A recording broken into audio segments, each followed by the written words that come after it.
habang papalapit ang eleksyon sa Mayo for senador, congressman at local official. Lalo tayong dapat ma-challenge. Dapat dito tayo lalong maging maingat, matalino at panindigan ang para sa taong bayan at para sa ating bansa. Kaya ako binabanggit po ito dahil hindi ho lumulutang talaga kung ano ang solusyon sa marami mga problema ng ating bayan. Sa nakikita kong mga political rally, kadalasan ho, propaganda lang ang sinasabi at paninira pa nga yung iba Okay? O yung iba talaga kulang na kulang sa sustansya ng paliwanag kung ano ang kanilang dapat gawin, ano ang kanilang magagawa, ano ang kanilang platform of government, ano ang kanilang plano para sa ating gobyerno at paano tulungan ang mamamayang Pilipino, pati ang ating Pangulo. Kulang na kulang po. Ngayon po ay buwan na ng Marso, mag-iisang buwan na ang kanilang kampanya. Ang nakikita ko ay yung lumang style pa rin. Pasayaw-sayaw, magaling magsalita. Yung iba nga ay kumakanta pang hindi mo maintindihan. So lumang politika pa rin. Lumang kampanya ang style pa rin ng mga kandidato sa nakikita natin sa national position. Yung mga local naman, hindi pa naman ho kampanya, pero para nangangampanya na rin. Para lang makakuha ng suporta. Pag lumang style ng kampanya, lumang gimmick para makakuha ng boto, ala pa yung pag-asa pagkaganyan. Sorry po, hindi ko nilalahat. Kulang tayo ng maasahan sa kanila.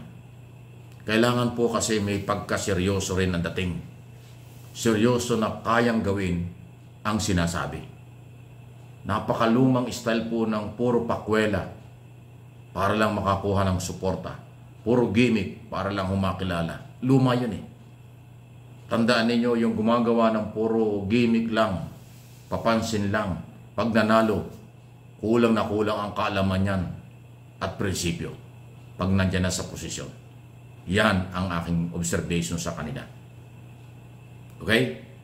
Hanapin natin yung mga seryosong kandidato. May paninindigan. Paninindigan kung ano ang problema at ano ang solusyon. Paninindigan kung ano ang meron tayo sa ating bansa, teritoryo ng ating bansa, hindi lang sa West Philippine Sea, kundi sa lahat ng lugar na pag-aari ng Pilipinas ay dapat ipaglaban. Yung pang-national, international na galawan, prinsipyo at kaalaman ang kailangan natin. Hindi po yung drama, paawa, gimmick para makilala at makakuha ng boto. Kayo, tayong lahat ng mga botante, pag hindi tayo po natuto sa panahong ito, hindi pa kayo nagbago sa pagpili ng kandidato, kayo rin po ang kawawa. Ang mahihirap, lalong mahihirapan. Ang mayaman, lalong yayaman. Dito lang po yan sa Pilipinas. Kita nyo yung mga nakatira sa mga exclusive subdivision. May mga rest house sa mga probinsya. Okay? Nag-aaral sa mga exclusive na mga eskwelahan dito at sa abroad. Tingnan nyo kung sino yan. Mga anak lang yan talaga ng mga mayaman at politiko. Pero yung mahihirap, simpleng mamamayan nandito, doble kayod, lahat ginagawa. Pero hirap pa rin ang buhay. Kasi nga, mali ang nailalagay sa mga posisyon.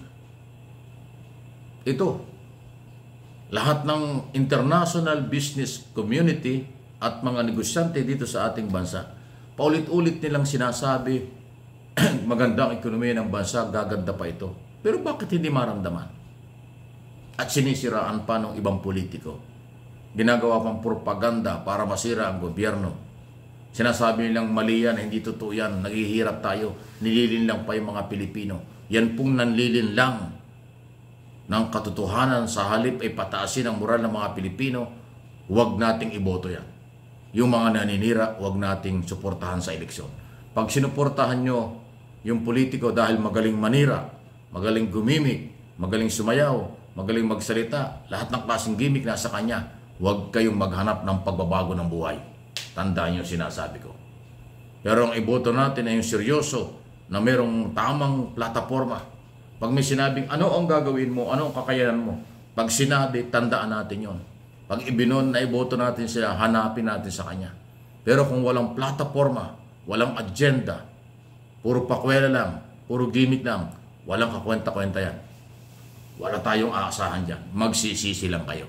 Yan po yan.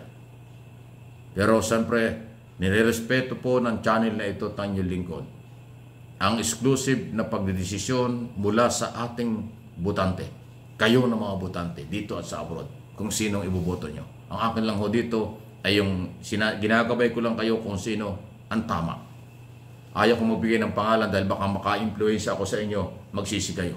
Ako, hindi ko hinahanap po ang kasikatan.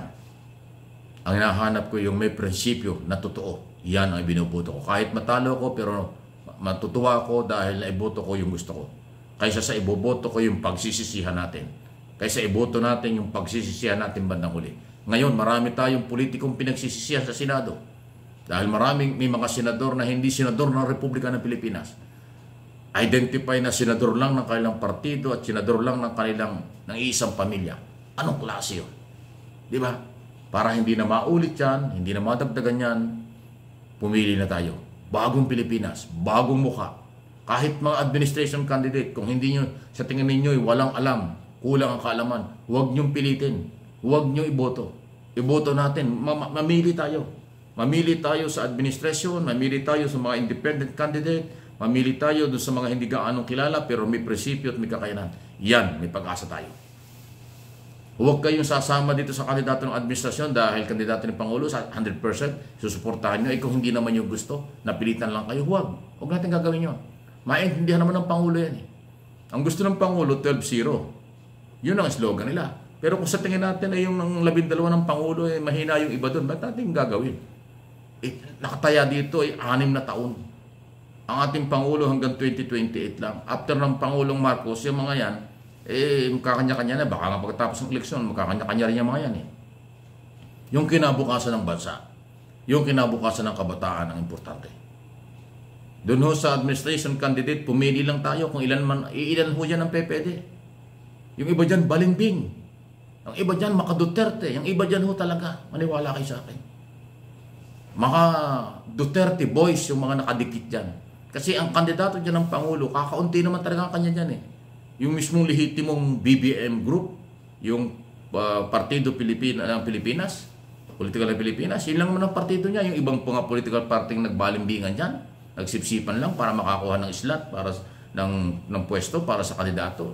Nagsabitan lang yan. Ingat tayo dyan. Ingat po kayo. Ang advice ko po para sa inyo, sa ating lahat, maghanap tayo sa iba-ibang political party. Kahit independent yan, kahit opposition yan, kung sa tingin ninyo may kakayanan, may prinsipyo, pwede yan. Okay? Mas maganda nga yung magkakaiba yung political group at pagpersonalidad sa Senado para magkaroon ng mataas na quality. Yung quality. Ngayon, kakagana ng quality naman, manipis. Taasan natin yung quality, yung kapanipaniwala.